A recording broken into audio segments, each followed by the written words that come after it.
ఈ పెద్ద మనిషి చంద్రబాబు నాయుడు గారు అన్నదాత సుఖీభవ అని రైతు భరోసా ఇచ్చేది ఎగరగొట్టి అన్నదాత సుఖీభవ అన్నది పిఎం కిసాన్కు సంబంధం లేకుండా అన్నదాత సుఖీభవ పేరుతో ప్రతి రైతుకు 20,000 ఇస్తానన్నాడు.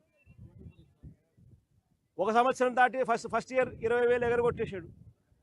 రెండో సంవత్సరం మళ్ళీ 20,000 ఇవ్వాల. ఈ రెండేళ్లు కలిపి 40,000 ఇవ్వాల్సిన చోట కేవలం 10,000 రూపాయలు మాత్రం ఇచ్చి 30,000 రూపాయలు రైతుకు ఎగరగొట్టిన పరిస్థితుల్లో, మోసం చేసిన పరిస్థితుల్లో రైతు ఇవాళ వ్యవసాయం చేస్తూ ఉన్నాడు. సో రైతులకు పెట్టుబడికి డబ్బులు లేవు, ఉచిత పంటల బీమా లేదు, ఇన్పుట్ సబ్సిడీ రాదు, పెట్టుబడి ఖర్చులు యూరియా సైతం బ్లాక్లో కొనుక్కోవాల్సిన అధ్వానమైన పరిస్థితుల్లో పెట్టుబడి ఖర్చులు పెరుగుతూ ఉన్న పరిస్థితులు. ఇవన్నీ ఒకవైపున ఉంటే మరోవైపున దళారీల పాలు చేస్తూ చంద్రబాబు నాయుడు గారు దళారీలతో కుమ్మక్కై రైతుల బ్రతుకును అగమ్యగోచరంగా మార్చాడు. ఏ పంటకు చంద్రబాబు నాయుడు గారి హయాంలో గిట్టుబాటు ధర రాని పరిస్థితి. చంద్రబాబు నాయుడు గారి హయాంలో ఏ పంటకు కూడా గిట్టుబాటు ధర రాని పరిస్థితి.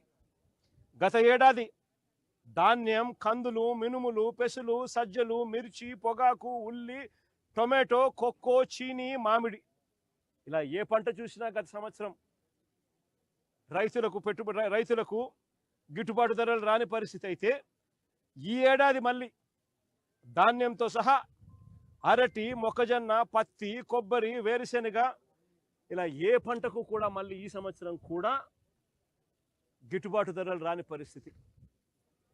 గతంలో ఇలాంటి పరిస్థితి ఎప్పుడూ లేదు. ఆర్బీకే పరిధిలో ఈ క్రాప్ చేసి, జియో ట్యాగింగ్ చేసి, ఈ క్రాప్ చేసి ఆర్బీకే పరిధిలో ఒక పోస్టర్ పెట్టేవాళ్ళం వైఎస్ఆర్సీపీ ప్రభుత్వ హయాంలో. ఇవి ఈ పంటలకు గిట్టుబాటు ధరలు, ఈ ధరల కన్నా తక్కువ రేటుకి ఎక్కడైనా ఎప్పుడైనా ఈ ఆర్బీకే పరిధిలో రేటు పడిపోతే వెంటనే అక్కడ ఆర్బీకే పరిధిలో వెంటనే యాక్టివిటీ స్టార్ట్ అయ్యేది. వెంటనే ఆర్బీకే పరిధిలో సీఎం యాప్ అని బటన్ నొక్కేవాళ్ళు, continuous monitoring of agricultural price and procurement అని. వెంటనే జాయింట్ కలెక్టర్ రియాక్ట్ అయ్యేవాడు. జాయింట్ ఆర్బీకేల పరిధిలో ఇటువంటి పరిస్థితి ఎక్కడైనా ఉత్పన్నమైనప్పుడు వెంటనే తాను ఇంటర్వ్యూన్ అయిపోయి కొనుగోలు చేసే బాధ్యత జాయింట్ కలెక్టర్ మీద ఉండేది. అలా కొనుగోలు చేయకపోతే, రైతుకు తోడుగా నిలబడకపోతే జాయింట్ కలెక్టర్ తోలు తీసేవాళ్ళం అప్పట్లో మేము.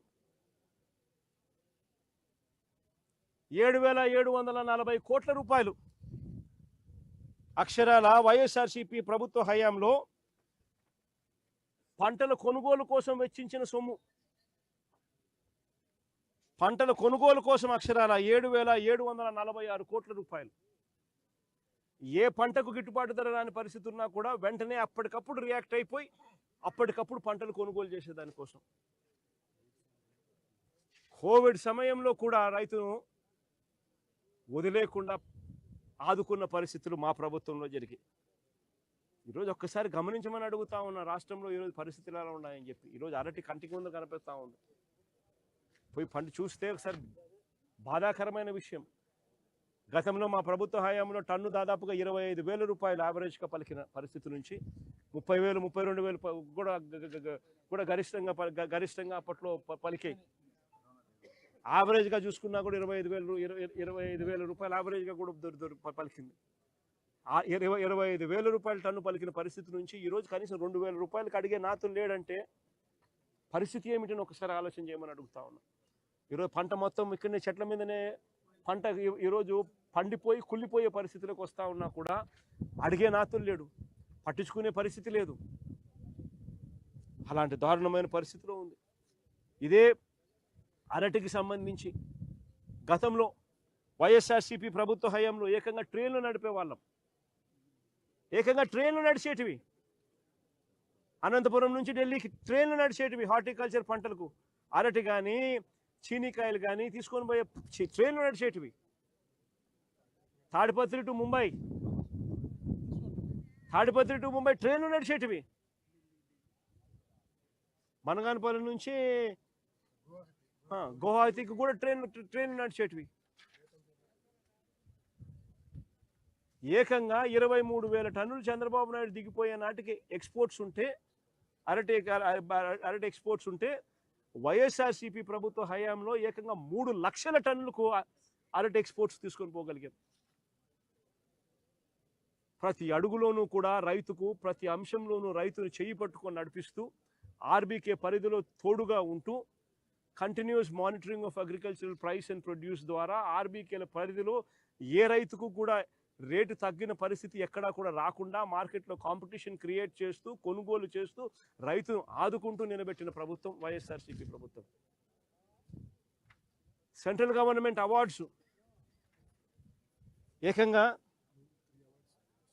రాష్ట్ర ప్రభుత్వం బనానా కల్టివేషన్కు సంబంధించి ఏకంగా వైఎస్ఆర్సీపీ ప్రభుత్వ హయాంలో ఏకంగా అవార్డులు పొందినాం.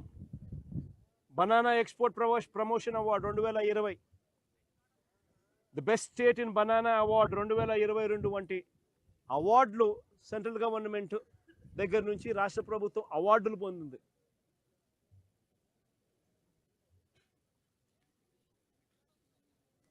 NCRB, ICAR, national research centre for banana, NCRB and association of banana exporters award.